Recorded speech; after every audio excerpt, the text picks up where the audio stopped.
ચાલો બાળકો, છેલ્લે તમે આપણે પ્રકરણ 3ના જેટલો અભ્યાસક્રમ ચાલ્યો હતો એની ગયા ગુરુવારે આપણે પરીક્ષા લીધી. બધા બાળકોએ પરીક્ષામાં ભાગ લીધો. એમાંથી ઘણાએ બહુ સારું 30 MCQ હતા. આપણે જે ભણ્યા એમાંથી જ 30 MCQ હતા. એમાં 120 માર્ક્સમાંથી જે ટોપર છે તૃષાલી 110 માર્ક્સ, પછી 192, એટલે બહુ ઘણા બધાએ બહુ સારું પરફોર્મન્સ દેખાડ્યું. અને કેટલાકે કોઈકની પાસેથી તો માર્ક લેવાના નીકળે છે, -9 છે.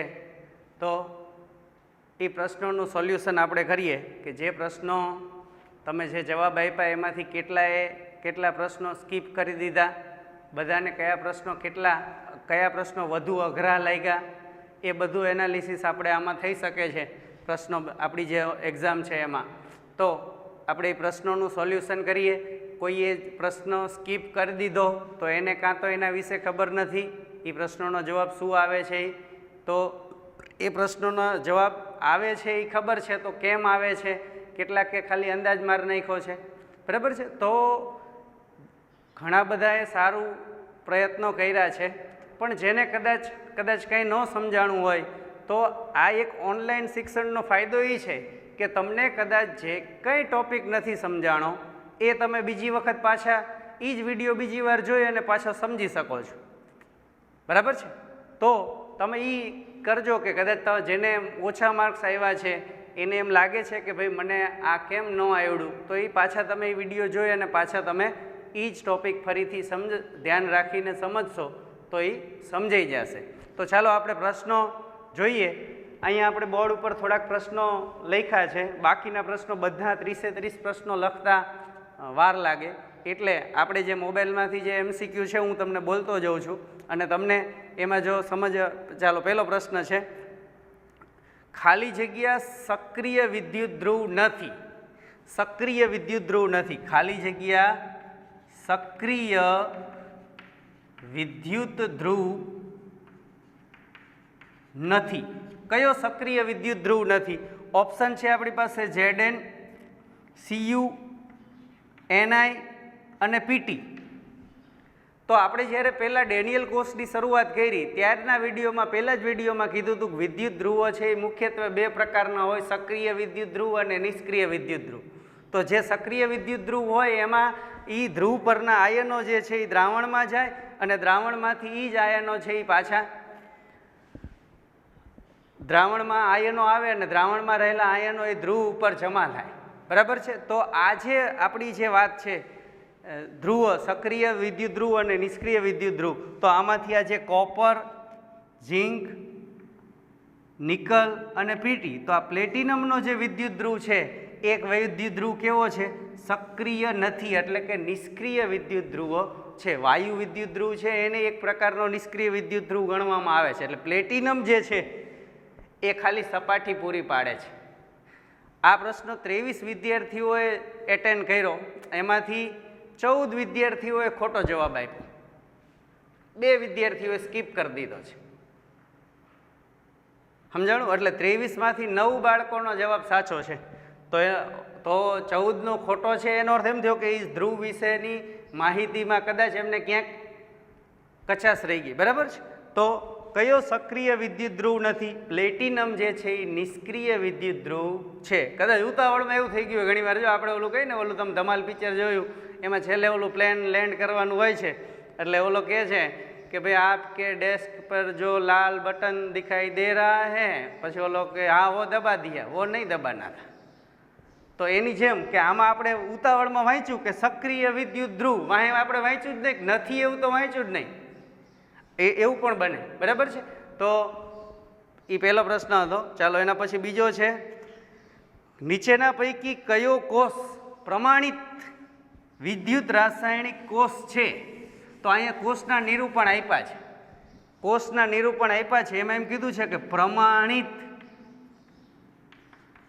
વિદ્યુત રાસાયણિક કોષ છે. કયો પ્રમાણિત વિદ્યુત રાસાયણિક કોષ છે? તો કોષ નિરૂપણ જે આપ્યું હોય, દાખલા તરીકે આ કોષ નિરૂપણ છે Mg mg પ્લસ અહીંયા એની સાંદ્રતા આપી છે, પછી આપ્યું છે CO પ્લસ એની સાંદ્રતા આપી છે અને CO. તો પ્રમાણિત છે કે નહીં એના માટે આપણે શું જોવાનું? ફક્ત એટલું જ જોવાનું કે જે સ્પીસીસ છે, આયનો છે, એની સાંદ્રતા એનોડ પરના અને કેથોડ પરના જે આયનો છે એની સાંદ્રતા શું 1 મોલર છે બે બાજુ? આ બાજુ 1 મોલર છે તો કે હા, આ બાજુ 1 મોલર છે તો કે હા. તો કે બેઉ ધ્રુવોમાં જો સાંદ્રતા આયનોની સાંદ્રતા 1 મોલર હોય, ધ્રુવો પર વિદ્યુત વિભાજ્યની સાંદ્રતા 1 મોલર હોય તો એને પ્રમાણિત વિદ્યુત રાસાયણિક કોષ કહેવાય. બરાબર છે? તો આ જે છે એમાં mg અને એમાં બેયની સાંદ્રતા એક બાજુ 1 મોલર આપી છે, અહીંયા આપી છે 0.1 મોલર. બેઉ એનોડ અને કેથોડ બે ઉપર રહેલા વિદ્યુત વિભાજ્ય દ્રાવણની સાંદ્રતા 1 મોલર હોવી જોઈએ તો એને પ્રમાણિત વિદ્યુત રાસાયણિક કોષ કહેવાય. અને એના દ્વારા જે પોટેન્શિયલ મળે એને પ્રમાણિત કોષ પોટેન્શિયલ અથવા તો પ્રમાણિત રિડક્શન પોટેન્શિયલ, અર્ધકોષ હોય તો એનું પ્રમાણિત અર્ધકોષ રિડક્શન પોટેન્શિયલ કહેવાય. આ બીજો પ્રશ્ન હતો. 19 બાળકોએ આ પ્રશ્નનો જવાબ આપ્યો, 6 બાળકોએ આ પ્રશ્ન સ્કીપ કરી દીધો. એમાંથી 19માંથી 14 બાળકોને ખોટો જવાબ આપ્યો. 5 જ બાળકો એવા હતા કે જેને આનો જવાબ સાચો આપ્યો. ખાલી વાત કેટલી હતી આમાં? ખાલી આપણે એટલું જ જોવાનું હતું, પ્રમાણિત વિદ્યુત રાસાયણિક કોષ કોને કહેવાય? તો કે સાંદ્રતા 1 મોલર હોવી જોઈએ. આપણે શરૂઆતથી 2-3 વિડીયોમાં આના વિશે વાત આવી કે પ્રમાણિત કોષ એટલે દ્રાવણની સાંદ્રતા 1 મોલર હોય. ઠીક છે? ચાલો, તો એના પછી ત્રીજો પ્રશ્ન. એનોડ અને કેથોડની ઇલેક્ટ્રોન મુક્ત કરવાની વૃત્તિની તીવ્રતાનો તફાવત એને શું કહેવાય છે? એનોડ અને કેથોડ, એનોડ અને કેથોડ ની ઇલેક્ટ્રોન મુક્ત કરવાની વૃત્તિની તીવ્રતા ના તફાવતને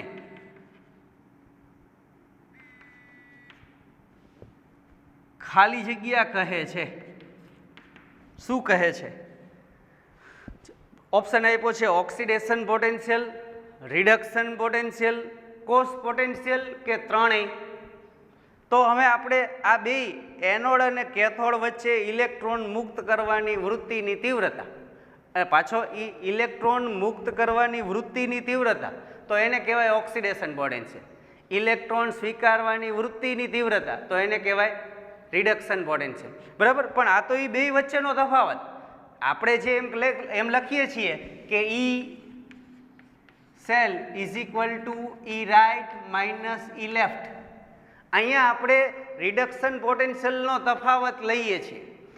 ઓક્સિડેશન પોટેન્શિયલના તફાવત પરથી પણ જવાબ મળી જાય, ઈ સેલ મળે. એવું જરૂરી નથી કે રિડક્શન પોટેન્શિયલનો જ તફાવત, પણ રિડક્શન પોટેન્શિયલ જે છે એ સ્વીકારાયેલ છે. એને જ આપણે પોટેન્શિયલ શબ્દ વાપરીએ છીએ. પ્રમાણિત રિડક્શન પોટેન્શિયલ કે પ્રમાણિત પોટેન્શિયલ બે માટે શબ્દ શું વાપરી છીએ? તો આ જે છે એ રિડક્શન પોટેન્શિયલનો તફાવત છે. જો આપણે ઓક્સિડેશન પોટેન્શિયલનો તફાવત ગણવો હોય તો, જો ઓક્સિડેશન પોટેન્શિયલ હોય તો આપણે એને ઈ લેફ્ટ માઇનસ ઈ રાઇટ લખવો પડે, તોય કોષ પોટેન્શિયલ તો મળે જ. સમજો હજી રિડક્શન પોટેન્શિયલનો તફાવત જે આપણે લખીએ છીએ કે ઓક્સિડેશન પોટેન્શિયલનો તફાવત, બેવના ઓક્સિડેશન પોટેન્શિયલ હોય કે બેવના રિડક્શન પોટેન્શિયલ હોય. આપણે જે લખીએ છીએ ઈ સેલ મેળવી છે, ઈ સેલમાં આપણે શું કરી છીએ તો કે કેથોડના રિડક્શન પોટેન્શિયલમાંથી એનોડનો રિડક્શન પોટેન્શિયલ બાદ કરીએ છીએ. કેથોડના રિડક્શન પોટેન્શિયલમાંથી આપણે આમ લખીએ છીએ કે E cell is equal to E cell કેથોડનો રિડક્શન પોટેન્શિયલ માઇનસ એનોડનો રિડક્શન પોટેન્શિયલ. કેથોડનો રિડક્શન પોટેન્શિયલ જ લખી છે આપણે, reduction potential of cathode. Minus reduction potential of anode. જો આપણે ઓક્સિડેશન પોટેન્શિયલ લખીએ તો આપણને ખબર છે જે એનો રિડક્શન પોટેન્શિયલ હોય એના કરતાં વિરુદ્ધ નિશાનીવાળો, એટલે કે જો કોપરનો રિડક્શન પોટેન્શિયલ છે 0.34, તો એનો ઓક્સિડેશન પોટેન્શિયલ કેટલો થાય? -0.34. તો આપણે જો બેયના ઓક્સિડેશન પોટેન્શિયલ લઈએ તો પેલા એનોડનો ઓક્સિડેશન પોટેન્શિયલ માઇનસ કેથોડનો ઓક્સિડેશન પોટેન્શિયલ, એટલે ઈ સેલ મળે, ધન મળે. નહીતર ઈ સેલ મળે પણ ઋણ મળે. ઓક્સિડેશન પોટેન્શિયલ ઓફ કેથોડ અને ઓક્સિડેશન પોટેન્શિયલ ઓફ એનોડ, આ કેથોડના ઓક્સિડેશન પોટેન્શિયલમાંથી એનોડનો ઓક્સિડેશન પોટેન્શિયલ બાદ કરીએ તો માઇનસ મળે. જો ઓક્સિડેશન પોટેન્શિયલ ગણવો હોય તો શું કરવું પડે? બરાબર છે. એટલે અહીંયા જે આ તફાવત કીધો છે, તફાવત કેથોડ અને એનોડની ઇલેક્ટ્રોન મુક્ત કરવાની વૃત્તિના તફાવતને, એનોડ અને કેથોડના ઇલેક્ટ્રોન મુક્ત કરવાની વૃત્તિના તીવ્રતાના તફાવતને શું કહેવાય છે? તો કે કોસ પોટેન્શિયલ. શું કહેવાય છે? Cos potential. એટલે એનો જવાબ શું આવે? Cos potential. 23 બાળકોએ આના જવાબ આપ્યા, એમાંથી 2 જણાએ બે બાળકોએ સ્કીપ કરી દીધા. 12 બાળકોના જવાબ ખોટા હતા. અને કોસ પોટેન્શિયલ શબ્દ આવ્યો એટલે અંદાજ આવી ગયો બધાને કે એનોડ કેથોડ બેયની વાત કરી છે. તો એનોડ અને કેથોડ બેયની વચ્ચેનો તફાવત હોય તો એને કોસ પોટેન્શિયલ જ હોય. જો ઓક્સિડેશન પોટેન્શિયલ કે રિડક્શન પોટેન્શિયલ હોય તો ખાલી એકનો જ હોય. એનોડ કેથોડ બે આવ્યા તો શું હોય? Cos potential. બે અર્ધ કોષ જોડ્યા હોય તો શું હોય? કોસ બની જાય, એટલે કોસ પોટેન્શિયલ. એના કારણે ઘણા બધા બાળકોએ જવાબ જે આપ્યો એ કેવો આપ્યો? સાચો આપ્યો. ચાલો, એના પછીનો પ્રશ્ન છે, એ ચોથા પ્રશ્નમાં થોડીક ભૂલ છે, પ્રશ્નમાં જ ભૂલ છે. જો પ્રશ્ન આવો છે એટલે એમાં બધાને માર્ક મળી જવા જોઈએ. ઈએમએફ શ્રેણી ના સંદર્ભમાં આપેલા વિધાનો માટે સાચો વિકલ્પ પસંદ.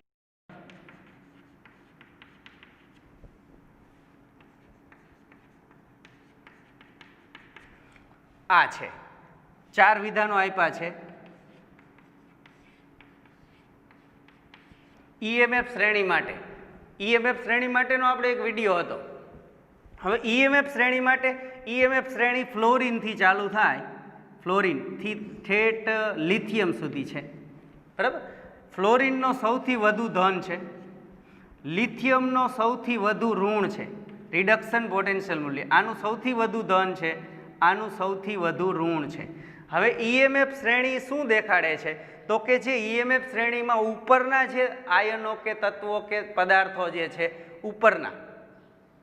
ઉપરથી ચાલુ કરીએ તો આ બધાના રિડક્શન પોટેન્શિયલ મૂલ્યો વધુ ધન છે. વધુ ધન છે એનો અર્થ એમ થયો કે એ બધા રિડક્શન પામવાની વૃત્તિ ધરાવે છે, ઇલેક્ટ્રોન સ્વીકારવાની વૃત્તિ વધારે છે. જેના રિડક્શન પોટેન્શિયલ મૂલ્યો ધન છે એની રિડક્શન પામવાની વૃત્તિ એટલે કે ઇલેક્ટ્રોન સ્વીકારવાની વૃત્તિ વધારે છે. જે લિથિયમ જેમ જેમ તમે નીચે આવતા જશો એમ રિડક્શન પોટેન્શિયલ મૂલ્યો ઋણ થતા જશે. તો જેમ જેમ રિડક્શન પોટેન્શિયલ મૂલ્યો ઋણ થતા જશે એમ ઇલેક્ટ્રોન સ્વીકારવાની વૃત્તિ એટલે કે રિડક્શન પામવાની વૃત્તિ ઘટતી જશે,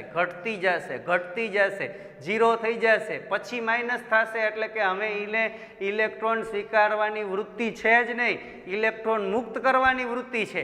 તો જેના રિડક્શન પોટેન્શિયલ મૂલ્યો ઋણ આવે છે એની ઇલેક્ટ્રોન મુક્ત કરવાની વૃત્તિ વધારે છે. એને ઓક્સિડેશન પામવું છે, એ પોતે ઓક્સિડેશન પામે છે એટલે બીજાનું એ રિડક્શન કરશે.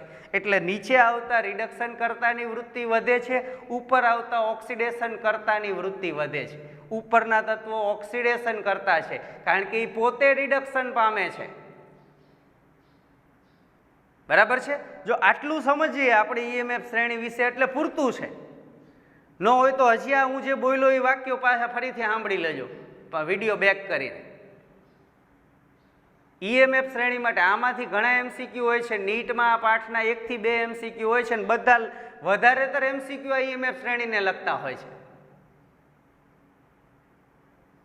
બરાબર. તો ફરીથી હજી એકવાર કહી દઉં કે જેના રિડક્શન પોટેન્શિયલ મૂલ્યો ધન છે એને રિડક્શન પામવાની વૃત્તિ ધરાવે છે, ઇલેક્ટ્રોન સ્વીકારવાની વૃત્તિ ધરાવે છે, એટલે એના રિડક્શન પોટેન્શિયલ મૂલ્યો જેમ વધુ ધન એમ રિડક્શન પામવાની વૃત્તિ વધારે. એ પોતે રિડક્શન પામશે એટલે બીજાનું ઓક્સિડેશન કરશે, એટલે ઉપરના તત્વોની ઓક્સિડેશન કરતાની વૃત્તિ વધારે છે, નીચેના તત્વોની એ પોતે ઓક્સિડેશન પામશે એટલે બીજાનું રિડક્શન કરશે, એટલે એને રિડક્શન કરતાની વૃત્તિ વધારે છે. રિડક્શન કરતા છે, ઉપરના ઓક્સિડેશન કરતા છે, ઓક્સિડેશન કરતા છે, પોતે રિડક્શન પામે છે.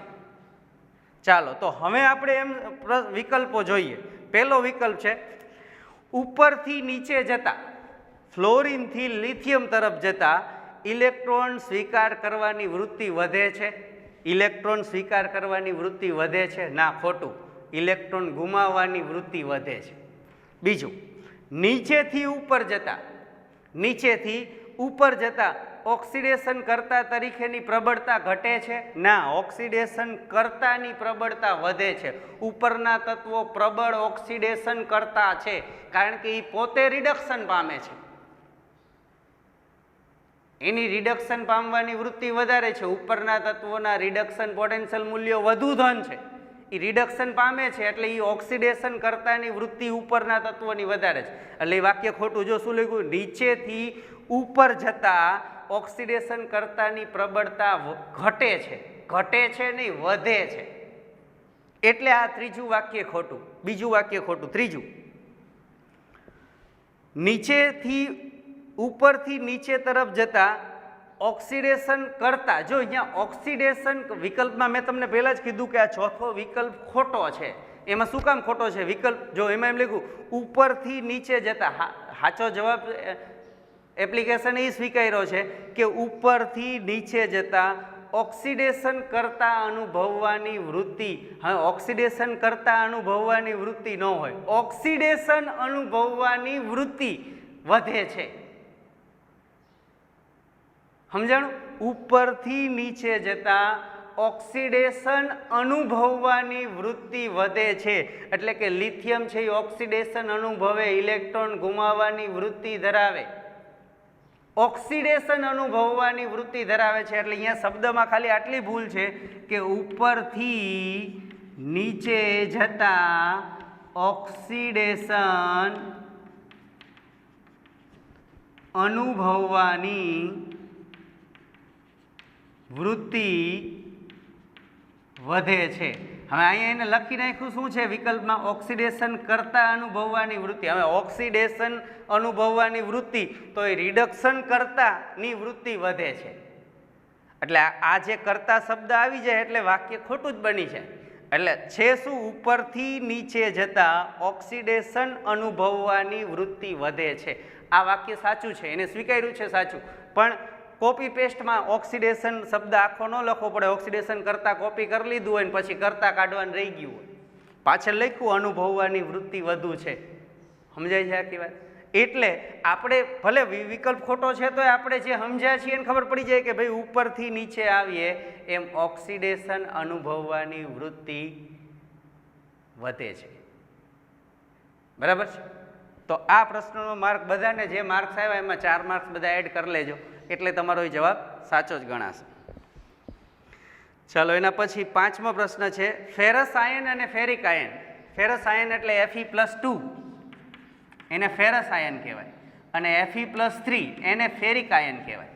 તો આ બે આયનોનું જો આપણે દ્રાવણ બનાવીએ તો વિદ્યુત ધ્રુવની રચના કરીએ તો વિદ્યુત ધ્રુવની રચનામાં કયો વિદ્યુત ધ્રુવ વપરાય છે? બે આયનો છે તો પછી આપણે અહીંયા કયો વિદ્યુત ધ્રુવ વાપરી શકીએ? પ્લેટિનમનો વિદ્યુત ધ્રુવ. આપણે મેં તમને શરૂઆતમાં જ્યારે 4 અર્ધકોષોનું નિરૂપણ આપ્યું હતું એમાં ચોથા નંબરનો જે હતો એ આ Fe અને Fe+2 Fe+3 અને Fe+2 વાળો અર્ધકોષ હતો અને એમાં પ્લેટિનમ ધ્રુવ, પ્લેટિનમ નિષ્ક્રિય વિદ્યુત ધ્રુવનો ઉપયોગ થાય છે. એટલે એમાં જવાબ આવે પ્લેટિનમ. 18 બાળકોએ આ પ્રશ્ન એટેન્ડ કર્યો, 7 બાળકોએ સ્કીપ કરી નાખ્યો, એમાંથી 11 બાળકોનો ખોટો, એટલે 7 જણાનો સાચો જવાબ છે. ચાલો એથી આગળ. એમાં એમ કીધું છે, છઠ્ઠો MCQ, છઠ્ઠામાં Zn plus Ag plus માટે નન્સ સમીકરણ ખાલી જગ્યા થાય. આના માટે નન્સ સમીકરણ લખવાનું છે. તો નન્સ સમીકરણ લખવું હોય તો પહેલાં તો એક વાત છે કે ભાઈ આનું તમારે છે ને પહેલાં કોષ પ્રક્રિયા લખી નાખવાની. કોષ પ્રક્રિયામાં શું થશે તો કે ભાઈ આ Zn એનોડ છે એ ઓક્સિડેશન અનુભવશે, કેથોડ હશે એ રિડક્શન અનુભવશે, પછી Zn પ્લસ 2 આયન બનશે, અને આ Ag છે એમાંથી સમીકરણને સંતુલિત કરવા માટે અહીંયા બગડો લખવો પડશે. એટલે કોઈ પણ કોષ નિરૂપણ આપ્યું હોય એના પરથી આપણે નન્સ સમીકરણ લખવું હોય તો પહેલાં આપણે એને કોષ પ્રક્રિયા સમીકરણ લખી નાખવાનું. આ કોષ નિરૂપણ છે, આ છે કોષ પ્રક્રિયા સમીકરણ. હવે આપણે આના પરથી ઈ સેલ લખીએ તો ઈ સેલ ઇઝ ઇક્વલ ટુ પ્રમાણિત ઈ સેલ માઇનસ RTNF ln લખીએ તો ન લખવું હોય લોગ લખીએ તો 2.303 ઉપર નિપજના આયનોની સાંદ્રતા છેદમાં પ્રક્રિયકના આયનોની સાંદ્રતા અને એનો વર્ગ. આ ઓપ્શન જે છે એ જવાબ. એમાં ઓપ્શનમાં આપણને એમ આપ્યું છે કે 2.3 ઓલા અહીંયા 2.303 ના બદલે 0.0592 અને લોગ. બસ આપણે ખાલી આ જોવાનું છે ખાસ. તો જ્યાં ફેરફાર છે એ આટલો જ ફેરફાર છે, બરાબર છે. આ વિકલ્પમાં જ્યાં જ્યાં ફેરફાર છે અહીંયા આટલો ફેરફાર છે કે આ Zn આયનોની સાંદ્રતામાં ક્યારેક આ Zn માથે વર્ગ કર્યો છે, Ag માથે વર્ગ કર્યો નથી. એકમાં Ag પ્લસ 2 લખ્યા છે, એકમાં ખાલી Ag લખ્યા છે, આ વર્ગ નથી લખેલો. આમાં Ag પ્લસ 2 લખ્યા છે તોય ખોટો, અહીંયા ખાલી Ag લખ્યા છે તોય ખોટો. Ag નો વર્ગ હોવો જોઈએ, Ag પ્લસ 2 આયનનો શું હોવો જોઈએ? વર્ગ હોવો જોઈએ, બરાબર. તો એમાં બી ઓપ્શન જવાબ જે છે એ સાચો છે.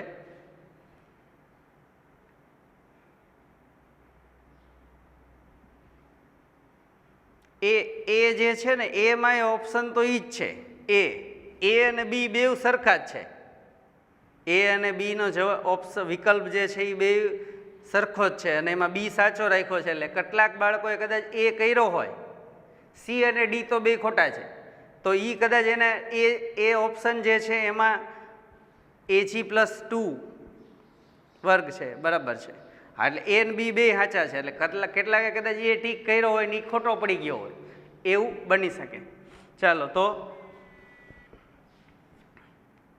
એના પછી છઠ્ઠો MCQ, સોરી 7મો,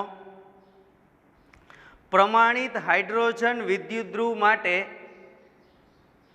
પ્રમાણિત હાઇડ્રોજન વિદ્યુત ધ્રુવ ક્યારે એનોડ તરીકે વર્તે છે?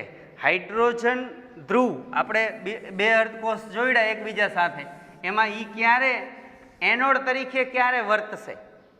પ્રમાણિત હાઇડ્રોજન વિદ્યુત ધ્રુવ ક્યારે એનોડ તરીકે વર્તે છે? ક્યારે એનોડ તરીકે વર્તે? હવે એનોડ તરીકે ક્યારે વર્તે તો કે બીજો કેથોડ તરીકે વર્તે તો, એટલે કે બીજા ધ્રુવને ઇલેક્ટ્રોન સ્વીકારવાની વૃત્તિ વધારે હોય ત્યારે આ ઇલેક્ટ્રોન ગુમાવવાની વૃત્તિ ધરાવે. એનોડ તરીકે વર્તે એટલે ત્યાં ઇલેક્ટ્રોન ગુમાવે અને બીજો ઇલેક્ટ્રોન સ્વીકારે, બરાબર. તો ઓપ્શન જોઈએ. જ્યારે તેની એટલે આની નાની, જ્યારે તેની ઇલેક્ટ્રોન મેળવવાની વૃત્તિ વધુ હોય, ના ઇલેક્ટ્રોન મેળવવાની વૃત્તિ વધુ હોય તો એ કેથોડ તરીકે વર્તે.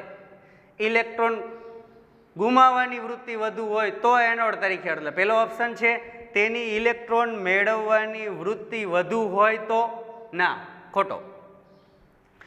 જ્યારે તેની સાથે જોડેલા બીજા વિદ્યુત ધ્રુવની ઇલેક્ટ્રોન ગુમાવવાની વૃત્તિ વધુ હોય તો, ના, બીજાની ઇલેક્ટ્રોન મેળવવાની વૃત્તિ વધુ હોય તો.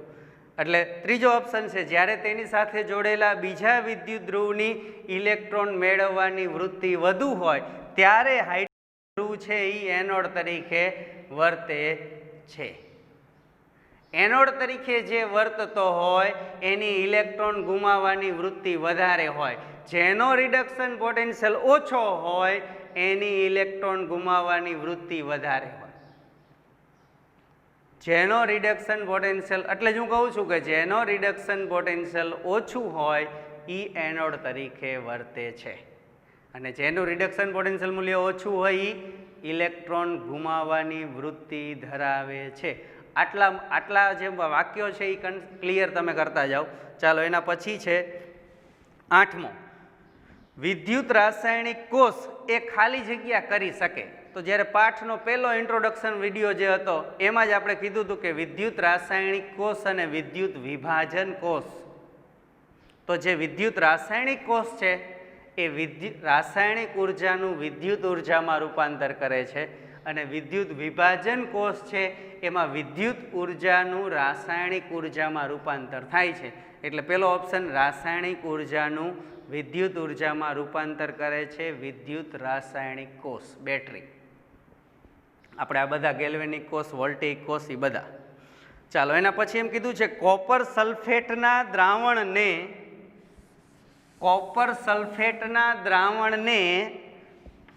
CuSO4 ના દ્રાવણને Fe ના સળિયા વડે, લોખંડના સળિયા વડે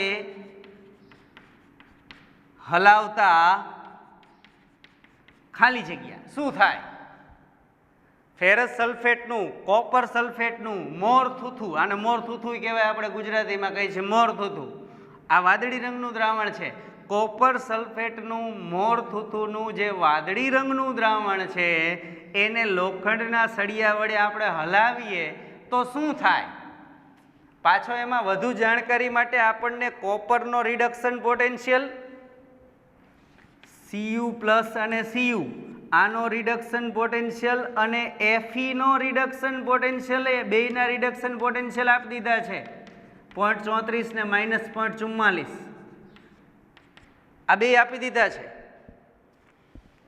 એના પરથી આપણને નક્કી થઈ જાય કે જેનું રિડક્શન પોટેન્શિયલ મૂલ્ય ઓછું હોય એ વધુ સક્રિય ધાતુ હોય, અને વધુ સક્રિય ધાતુને ઓછી સક્રિય ધાતુના ક્ષારના દ્રાવણમાં જો રાખવામાં આવે તો એ વધુ સક્રિય ધાતુ હશે એ ઓગળશે, અને એના ઉપર ઓછી સક્રિય ધાતુ જે હશે કે જેનું ક્ષારનું દ્રાવણ છે એ ધાતુ જમા થશે.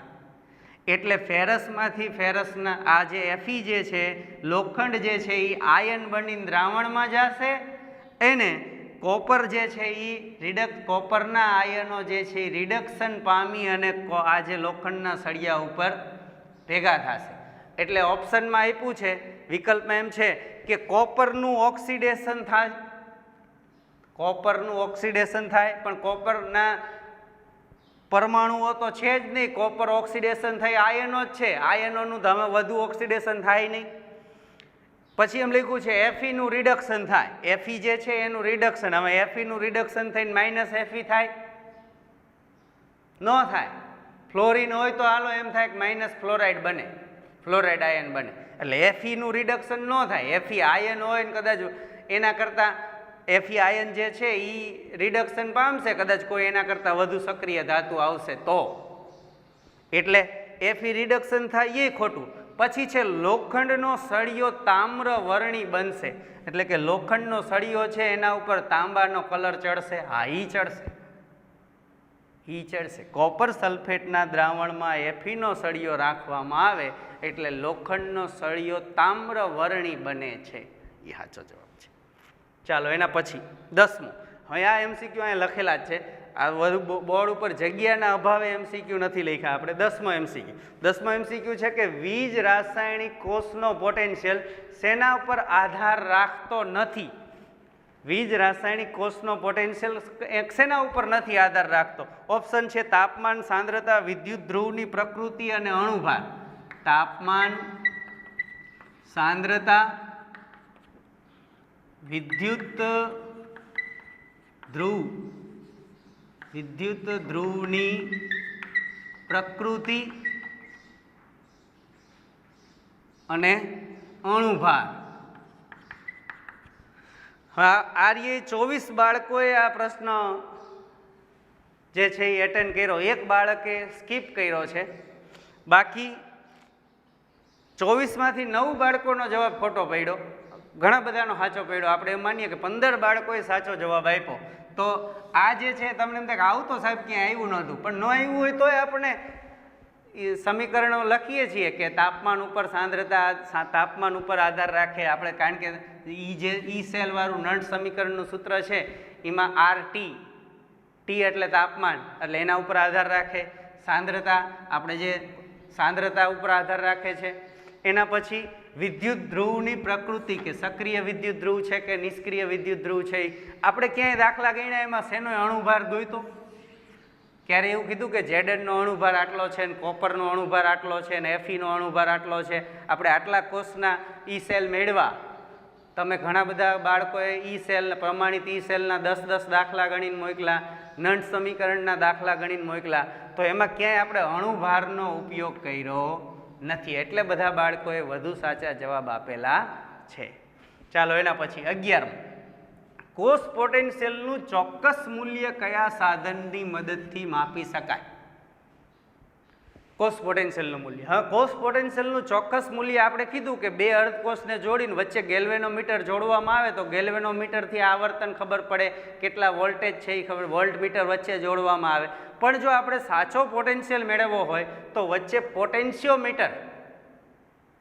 પોટેન્શિયોમીટર નામનું જે સાધન છે એ જોડવાથી આપણને સાચો પોટેન્શિયલ મળે છે. વોલ્ટમીટરમાં વોલ્ટેજ દેખાડે છે, પણ એમાં થોડું ઘણું સચોટ માહિતી માટે શું જોડવામાં આવે છે? પોટેન્શિયોમીટર. હવે આ પ્રશ્નનો જવાબ બી ઘણા બધાએ કેટલાય આપ્યો, જો તમને કહું કેટલાય સાચો જવાબ આપ્યો છે.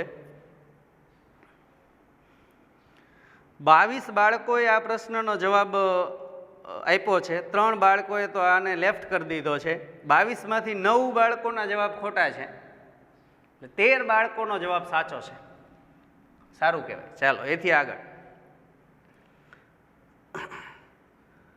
કોપર સલ્ફેટના દ્રાવણમાં ઝીંકની પટ્ટી મૂકવાથી કોપરનું રિડક્શન થઈ અને કોપર બને છે. કારણ કે કેમ કોપરનું રિડક્શન થાય છે?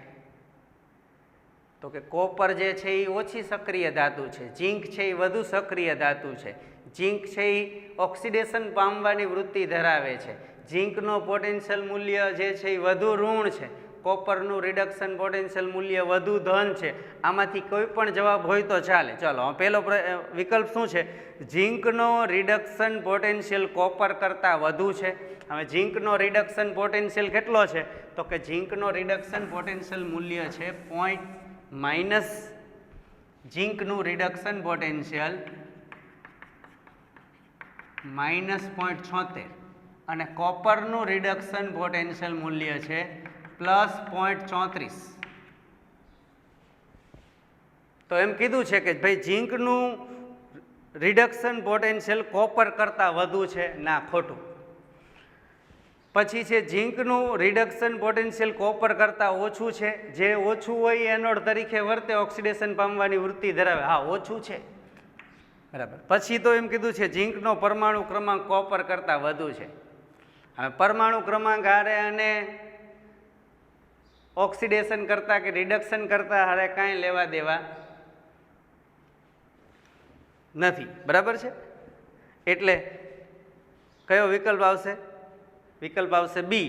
ઝીંકનો પ્રમાણિત રિડક્શન પોટેન્શિયલ કોપર કરતાં ઓછો છે. ચાલો આમાંથી આ પ્રશ્ન જે છે એ 2 બાળકોએ લેફ્ટ કર્યો, 23 બાળકોએ જવાબ આપ્યો અને એમાં 8 જ બાળકોનો ખોટો જવાબ છે. એટલે આમાં સૌથી વધુ જવાબ સાચો આવ્યો હોય ને આ પ્રશ્નોમાં, આ જે એનાલિસિસ છે એમાં આ છે. કારણ કે મેં ઘણા બધા જેટલા પણ કોષ આપણે બનાવ્યા બધા કોષમાં આપણે એટલું કીધું કે જેનું રિડક્શન પોટેન્શિયલ મૂલ્ય ઓછું હોય એ એનોડ બને, એટલે ઝીંક એનોડ બને છે. એટલે મને એમ કહે છે, મને એવું લાગ્યું બધાના જવાબ એટલે વધુ સાચા પડ્યા. કયો કોષ અન્ય કોષ કરતાં જુદો પડે છે? ઓપ્શનમાં જુદા જુદા કોષના નામ આપ્યા છે. એમાં આપ્યું છે ડેનિયલ કોષ, વોલ્ટેઇક કોષ, ગેલ્વેનિક કોષ કે વિદ્યુત વિભાજન કોષ. તો હવે ડેનિયલ કોષ, વોલ્ટેઇક કોષ અને ગેલ્વેનિક કોષ આ ત્રણેય એક જ છે. બધા વિદ્યુત રાસાયણિક કોષ છે. વિદ્યુત વિભાજન કોષ, વિદ્યુત રાસાયણિક કોષ અને વિદ્યુત વિભાજન કોષ, વિદ્યુત રાસાયણિક કોષ અને વિદ્યુત વિભાજન કોષ. તો આપણે જે ડેનિયલ કોષ કહી છીએ, વોલ્ટેઇક કોષ કહી છીએ કે ગેલ્વેનિક કોષ કહી છીએ, બધા છે વિદ્યુત રાસાયણિક કોષ જે રાસાયણિક ઉર્જાનું વિદ્યુત ઉર્જામાં રૂપાંતર કરે છે. અને વિદ્યુત વિભાજન કોષ એટલે આપણે જે કેમ કોપરની પટ્ટી ઉપર કોપરનો ઢોળ ચડાવવાની જે પ્રક્રિયા છે જેમાં વિદ્યુત બહારથી આપવામાં આવે, વિદ્યુત ઉર્જાનું રાસાયણિક ઉર્જામાં રૂપાંતર થાય. હોલ હેરાઉલ્ડ પદ્ધતિ છે, કોપરનું શુદ્ધિકરણ છે, એ બધા શું છે? વિદ્યુત વિભાજન કોષ છે. ચાલો, આ પણ ઘણા બધા બાળકોએ 22 બાળકોએ આનો જવાબ આપ્યો, 7 બાળકોએ તોય ખોટો જવાબ આપ્યો છે. તો એના માટે જ આપણે આ સોલ્યુશન કર્યું છે. ચાલો એથી આગળ. CU અને Zn કોષમાં એનોડ ઉપર કયો ધ્રુવ હોય છે? CU Zn કોષ એટલે કયો કોષ? આપણા બધાનો ફેવરિટ ડેનિયલ કોષ, કોપર અને ઝીંકનો કોષ. એટલે તો એમાં એનોડ ઉપર કયો ધ્રુવ હોય? ઝીંક છે એ એનોડ બને છે અને કોપર છે એ કેથોડ બને છે. એટલે ઝીંક છે એ એનોડ હશે, બરાબર. તો ઝીંક જે છે એ એનોડ બનશે. પાછું એમાં પ્રશ્નમાં અહીંયા મેં આટલો જ લખ્યો છે, પ્રશ્ન આગળ લખ્યો છે કે Znનું રિડક્શન પોટેન્શિયલ મૂલ્ય આપ્યું છે -0.76, કોપરનું રિડક્શન પોટેન્શિયલ મૂલ્ય આપ્યું છે 0.34. હવે જ્યારે રિડક્શન પોટેન્શિયલ મૂલ્ય આપ્યું હોય એટલે તો જવાબ વધુ સરળ થઈ જાય, કારણ કે આપણને કદાચ આપણને ડેનિયલ કોષની ખબર છે કે એમાં ઝીંક છે એ એનોડ બને છે. એવો કોષ કદાચ આપ્યો હોત કે જેની આપણને એ કોષ વિશે આપણે કદાચ આ જે કોષની ચર્ચા કરી એમાં ક્યાંય કોષ ન હોત તોય આપણે કહી શકત એના રિડક્શન પોટેન્શિયલ મૂલ્યો પરથી. તમે જે ઓલા 10 કોષ બનાવ્યા, 10 દાખલાઓ ગણીને મોકલા ઈ સેલના, તો ઈ સેલમાંથી તો તમે EMF શ્રેણીમાંથી કોઈ પણ 2 અર્ધકોષ પસંદ કરતા હતા અને પછી લખતા હતા કે ઈ રાઈટ માઇનસ ઈ લેફ્ટ. તો એમાં તમે જે ઈ લેફ્ટ લખી દેતા હતા, ઈ લેફ્ટ એટલે ડાબી બાજુ એનોડ હોય, તો તમે કયો લેફ્ટ લેતા હતા? તો તમે બધાએ કહ્યું હતું કે જેનો પોટેન્શિયલ મૂલ્ય ઓછું હોય એ એનોડ બની જાય, એ લેફ્ટ બાજુ હોય, બરાબર. તો બધાએ એ 10 દાખલા ઘણા બધા બાળકોએ મોકલા અને બધાએ સાચા 10 મોકલા.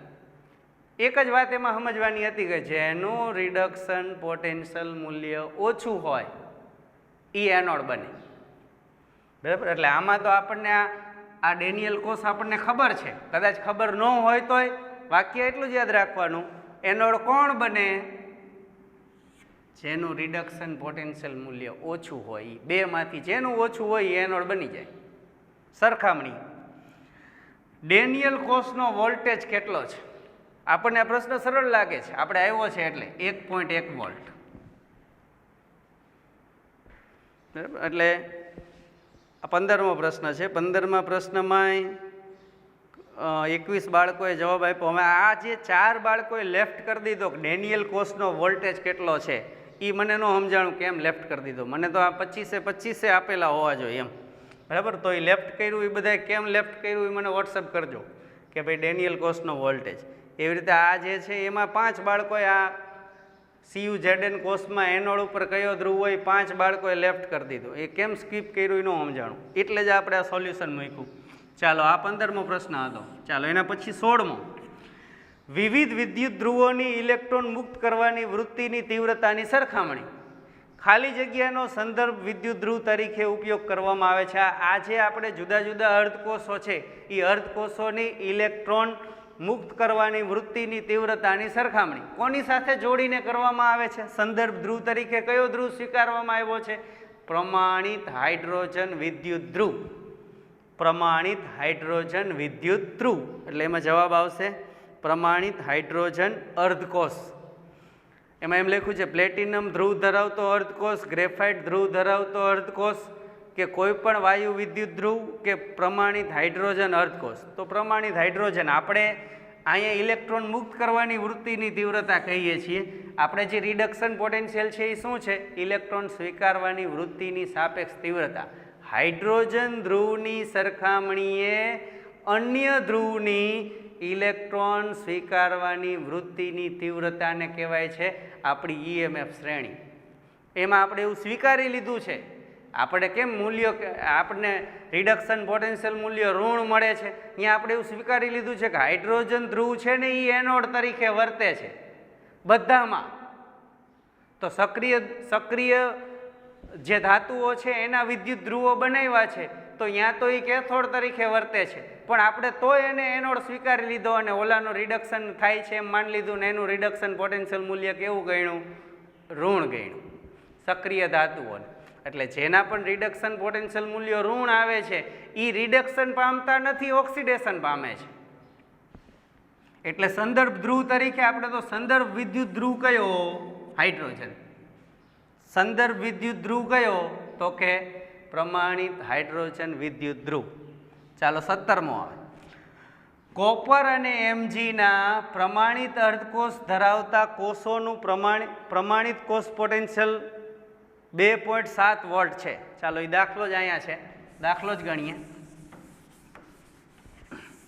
એમાં એમ કીધું છે કે કોપર અને એમજી, સીયુ અને એમજી આ બે અર્ધકોષોને જોડ્યા છે.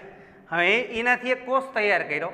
એ કોષનો પોટેન્શિયલ ઈ સેલ પ્રમાણિત કોષ પોટેન્શિયલ 2.7 વોલ્ટ છે. 2.7 વોલ્ટ છે. જો કોપરનો પ્રમાણિત રિડક્શન પોટેન્શિયલ મૂલ્ય 0.34 હોય, કોપરનું રિડક્શન પોટેન્શિયલ મૂલ્ય 0.34 હોય, તો મેગ્નેશિયમનું રિડક્શન પોટેન્શિયલ મૂલ્ય કેટલું હોય? તો આપણે હવે આ કોપરનું આપ્યું છે અને એમજીનું છે એ શોધવાનું છે, બરાબર. તો આપણી પાસે આ સૂત્ર છે કે E cell is equal to E right minus E left. હવે આપણે કોપર અને એમજીમાંથી કઈ સક્રિય ધાતુ છે એ ખબર હોવી જોઈએ. તો કે ભાઈ મેગ્નેશિયમ છે એ સક્રિય ધાતુ છે કોપર કરતાં, એટલે જે સક્રિય ધાતુ હશે એ લેફ્ટ બાજુ હશે, એનોડ બનશે. એટલે અહીંયા છે 2.7, આ આપ્યું છે 0.34 માઇનસ EL, એટલે કે આપણે અહીંયા લેફ્ટ બાજુ કયો છે? એમજી. એમજીનું reduction potential M G plus M G, M G plus 2 અને એમજી, બરાબર. હવે આપણે આ જે છે માઇનસ લેફ્ટ એને આ બાજુ લાવીએ, એટલે માઇનસ લેફ્ટ આ બાજુ આવે એટલે એ શું થઈ જાય? પ્લસ એમજી પ્લસ અને એમજી 0.34 માઇનસ આ 2.7 ઓલી બાજુ જાય એટલે માઇનસ 2.7. તો 2.7 0.34 માંથી 2.7 જાય તો એટલે 2.70 માઇનસ 0.34, 10 માંથી 4 જાય તો 6, અહીંયા થઈ ગયા 6, 6 માંથી 3 જાય તો 3, 2 ના 2, બરાબર. એટલે માઇનસ 2.36 માઇનસ 2.36 તો રેડી જવાબ છે. એટલે આપણને મેગ્નેશિયમનો રિડક્શન પોટેન્શિયલ મળી જાય. ઈ સેલાવાળા જે આપણે દાખલા ગણ્યા એમાંથી મળી જાય. એમાં કેટલાય આની ગણતરી કેટલા બાળકોએ કરી છે? 16 બાળકોએ કરી છે. 9 બાળકોએ તો લેફ્ટ કરી દીધો, કારણ કે એમને મગજ કસવાનું એમ થયું કે આટલો મોટો MCQ, આમ વાક્ય રચના જ મોટી લાગી, 4-5 લીટીનો તો પ્રશ્ન છે. હવે આમાં પછી આખો સમજાય તો એ આવા જ MCQ નીટમાં હોય છે. MCQ ને જો તમે ધ્યાનથી સાંભળો તો MCQમાં કાંઈ ન હોય, અઘરો ન હોય, લંબાણ એવડું મોટું હોય. કેમ થાય કે આ 5-6 લીટીનો પ્રશ્ન છે તો આમાં શું હોય છે, બરાબર. તો પ્રશ્ન સહેલો છે, પણ તમે બધાએ શું કહે, આપણે નકર જેટલાએ સ્કીપ કર્યો છે એ બધાએ તો આવા 10 દાખલા ગણીને મોકલા છે, બધાએ 10 દાખલા ગણીને મોકલા છે, તોય સ્કીપ કર્યો. શું કામ સ્કીપ કર્યો? તો કે એ આ જે પ્રશ્ન વાંચો તો વાંચીને એ પ્રશ્ન સમજાણો નહીં એટલા માટે. ચાલો એના પછી 18મો 16 બાળકોએ આપ્યો, એમાંથી 7નો ખોટો, એટલે 9 બાળકોના જવાબ સાચા છે. એ બધાએ બહુ સારા પ્રયત્નો કર્યા છે. પ્રમાણિત હાઇડ્રોજન વિદ્યુત ધ્રુવનું સાચું નિરૂપણ કયું? હાઇડ્રોજન ધ્રુવને કઈ રીતે નિરૂપણ કરવામાં આવે છે? હાઇડ્રોજન ધ્રુવને જો નિરૂપણ કરવો હોય તો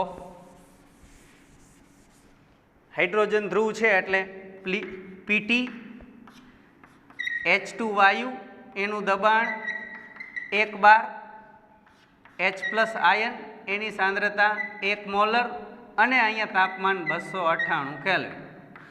આ એનું સંકેત પ્રમાણિત છે. જો પ્રમાણિત હાઇડ્રોજન, પ્રમાણિત હોય એટલે સાંદ્રતા 1 મોલર લેવાની થાય. 1 મોલર સાંદ્રતા, 1 બાર દબાણ, 298 કેલ્વિન તાપમાન, અને આ નિષ્ક્રિય ધ્રુવ. બસ આ જે નિરૂપણ છે. આમાં વિકલ્પમાં કદાચ જો અહીંયા સાંદ્રતા બદલી ગઈ હોય તો આ પ્રમાણિત ન કહેવાય. લો 0.1 હોય તો, 1 મોલર સાંદ્રતા હોય તો જ પ્રમાણિત કહેવાય. બરાબર. એટલે બીજા ઓપ્શનો જે છે, અહીંયા એક ઓપ્શન એવો છે કે ત્યાં અહીંયા તાપમાન છે ને 273 કેલ્વિન કર્યું છે, બાકી બધું બરાબર 273 કેલ્વિન, 273 કેલ્વિન. ત્યાં વાતાવરણ પાછું ઓછું છે. જો અહીંયા સાંદ્રતા વાતાવરણ આપી છે એટલે બસ આ જે છે એ 1 મોલર 298 કેલ્વિન આટલું હોય ત્યારે પ્રમાણિત હાઇડ્રોજન ધ્રુવનું સાંકેતિક નિરૂપણ કહેવાય. ચાલો એના પછી 19મો MCQ. 19મો MCQ તમારે આમાં આ જે પેપર મેં બોર્ડ ERU છે, A, B અને C આ બાજુના અમે ભૂસી નાખો, ત્યાં આપણે સોલ્યુશન કરવા થાય.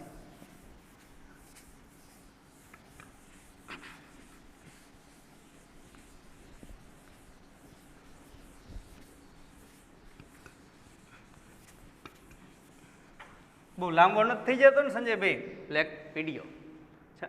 જો A, B અને C ના રિડક્શન પોટેન્શિયલ મૂલ્યો, A, B અને C, A, B અને C આ 3 અર્ધકોષો છે. એના રિડક્શન પોટેન્શિયલ મૂલ્યો, A નું રિડક્શન પોટેન્શિયલ મૂલ્ય છે 0.34, B નું છે -0.80 અને C નું છે -0.46 વોલ્ટ.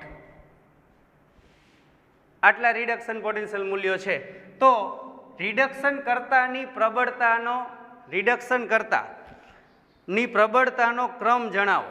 આમાંથી કોણ પ્રબળ રિડક્શન કરતા હશે? રિડક્શન કરતા, પ્રબળ રિડક્શન કરતા. હવે જે પ્રબળ રિડક્શન કરતા હોય એ શું હોય તો કે એનું પોતાનું શું થતું હોય? ઓક્સિડેશન થતું હોય. જે રિડક્શન કરતા હોય એનું પોતાનું ઓક્સિડેશન થતું હોય. જો આ પ્રશ્નો સમજવા જેવો છે. ઘણી બધી વખત આવા MCQ હોય છે. EMF શ્રેણીનો છે આ પ્રશ્ન. આ EMF શ્રેણી ઉપરથી રિડક્શન પોટેન્શિયલ મૂલ્યો છે બધાના પ્રમાણિત E સેલ અર્ધકોષના. તો રિડક્શન કરતા તરીકે કોણ વર્તે તો કે જેનું ઓક્સિડેશન થતું હોય. તો કોનું ઓક્સિડેશન થતું હોય તો કે જેનું રિડક્શન પોટેન્શિયલ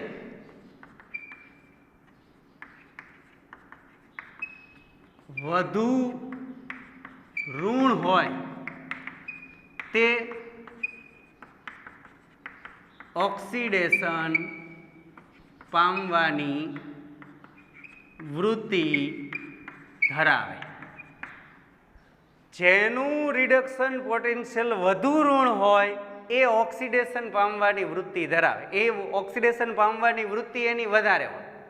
તો આમાંથી કોનું સૌથી વધુ ઋણ છે તો કે ભાઈ બીનું. તો કે બી જે છે એ ઓક્સિડેશન પામવાની વૃત્તિ આ ત્રણેયની સરખામણીમાં બીની ઓક્સિડેશન પામવાની વૃત્તિ સૌથી વધુ છે. આ તો પ્લસ છે, આ -0.46 અને આ -0.80. તો કોનું સૌથી રિડક્શન પોટેન્શિયલ મૂલ્ય સૌથી ઓછું કોનું? જેનું રિડક્શન પોટેન્શિયલ મૂલ્ય ઓછું હોય એની રિડક્શન કરતાની વૃત્તિ વધારે હોય, ઓક્સિડેશન પામવાની વૃત્તિ એની વધારે હોય. તો આની રિડક્શન કરતાની પ્રબળતા સૌથી વધુ હશે. પછી તો કે સી, પછી તો કે એ. આ ઓપ્શન આવે. રિડક્શન કર્તા તરીકેની પ્રબળતાનો ક્રમ, તો કે રિડક્શન કર્તા તરીકેની પ્રબળતા B is more and more greater than C and C કરતા greater than C is greater than A. C ની રિડક્શન કરતાની વૃત્તિ A કરતાં વધારે અને A ની સૌથી ઓછી. શું કામ ઓછી? એનો રિડક્શન પોટેન્શિયલ વધુ છે એટલે એની રિડક્શન પામવાની વૃત્તિ વધુ હશે અને જે પોતે રિડક્શન પામશે એ બીજાનું શું કરશે? ઓક્સિડેશન. એટલે આ જે છે એ ઓક્સિડેશન કરતા આ જે છે એ રિડક્શન કરતા હશે. તો આ MCQ હતો. બુકમાં તમારા પેપરમાં 19મો એ આવ્યો હશે. કદાચ પ્રશ્નો તમારા આગા પાછા આવ્યો હોય. હવે આમાં એક મને એ ગમ્યું કે ઘણા બધા બાળકોએ 23 બાળકોએ જવાબ આપ્યો, એમાંથી 6નો જ ખોટો છે. એટલે 23માંથી 6 જાય તો 17 બાળકોએ જવાબ સાચો આપ્યો. સારી વાત કહેવાય. ચાલો પછીનો પ્રશ્ન છે કે ભાઈ નંટ સમીકરણમાં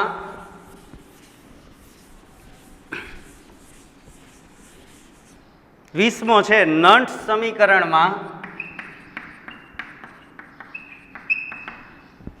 0.0592 આ મૂલ્ય ખાલી જગ્યાનું અચળ મૂલ્ય છે. કોનું અચળ મૂલ્ય છે? 0.0592 આ આપણે લખીએ છીએ નંટ સમીકરણમાં. આપણે લખીએ છીએ ઈ સેલ ઇઝ ઇક્વલ ટુ પ્રમાણિત ઈ સેલ માઇનસ 0.0592 છેદમાં n લોગ એનોડના આયનોની સાંદ્રતા, નિપજના આયનોની સાંદ્રતા છેદમાં પ્રક્રિયકના આયનોની સાંદ્રતા. આવું લખીએ છીએ, બરાબર. તો અહીંયા આપણે આ જે મૂલ્ય લખીએ છીએ શેનું લખીએ છીએ? તો કે અહીંયા આમ હતું RTNF ln નું આપણે લોગ કરી નાખીએ તો અહીંયા 2.303 વડે ગુણવું પડે. તો આ જે આટલું મૂલ્ય છે 2.303 ગુણ્યા R વાયુ અચળાંક ગુણ્યા T નિરપેક્ષ તાપમાન અને F ફેરાડે અચળાંક 96500. આ બધાના મૂલ્ય તમે મૂકો એટલે જે જવાબ આવે મૂકી જ દે. 2.303 8.314 298 96500. આનું તમે સાદુરૂપ આપો કેલ્સીમાં એટલે જવાબ આવશે 0.0592. એટલે આપણને ઓપ્શનમાં એમ કીધું છે આ નંટ સમીકરણમાં આપણે 0.0592 લખીએ છીએ. એ શેનું મૂલ્ય છે? શેનું છે? આનું. ઓપ્શનમાં જવાબ આપ્યા છે. જો ઓપ્શનમાં એક આપ્યું છે ગોટાળે ચડાવે એવું 0.0592 આ